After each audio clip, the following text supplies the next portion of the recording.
In the quiet town of Eldridge, nestled at the edge of an ancient forest, stood an old cottage known for its dark history. The townsfolk spoke in hushed tones of the previous inhabitants who vanished mysteriously decades ago, leaving behind only whispers and shadows. None dared to live or even visit the old place, that is, until Margaret Peake, a curious novelist, decided to make it her home. Margaret was drawn to the cottage's ominous allure, hoping its mysterious past would inspire her next bestseller. From the day she moved in, the atmosphere felt heavy, as if the very walls whispered secrets only she could hear. Despite the unsettling ambience, Margaret felt a peculiar kinship with the place. As days turned into nights, Margaret's curiosity was piqued by strange occurrences. Shadowy figures flitted at the edge of her vision, murmurs of an unseen crowd followed her through the house, and the floorboards creaked with steps that weren't her own. Instead of being frightened, Margaret was intrigued, seeing the events as a manifestation of the cottage's storied past. One stormy evening, as lightning cracked the sky and rain hammered the windows, Margaret decided to explore the attic. With the power out, she climbed the rickety stairs with only a flickering candle for light. The attic was cluttered with old furniture draped in dust-covered sheets, each like a haunting specter waiting to come to life. In a far corner, something caught her eye, a large, dust-covered mirror. As she wiped away the grime, the glass reflected not only her camelot form but also the shadowy figures she had seen at the edges of her sight.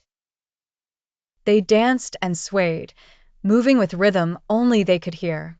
Their faces were blurred, twisted by an emotion Margaret couldn't quite place. But there, in the crowd of phantoms, one figure stood still.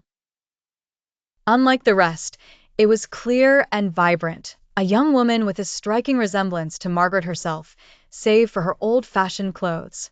Compelled, Margaret touched the glass, feeling a strange warmth seep through her fingers. The glow grew intense, enveloping her, yearning to uncover more, her mind filled with the stories she could tell. As the glow subsided, Margaret found herself standing in a vibrant version of the cottage, no longer old and worn but alive. Aghast, Margaret realized she wasn't in the reflection of her present world, but had somehow crossed into the mirror's universe. Around her, the phantoms, now lively partygoers, stopped and turned to face her. The young woman with Margaret's face approached, her eyes filled with sadness. "Welcome home, sister," the young woman whispered, a tear slipping down her cheek. In a rush, Margaret understood. This was not her reflection but her image of who she might become. This woman was a part of herself she had lost to the stories, the part that once sought family and kin rather than the haunting alone. As the realization struck her heart, the shadows of Eldridge's past embraced her, accepting her into their eternal dance.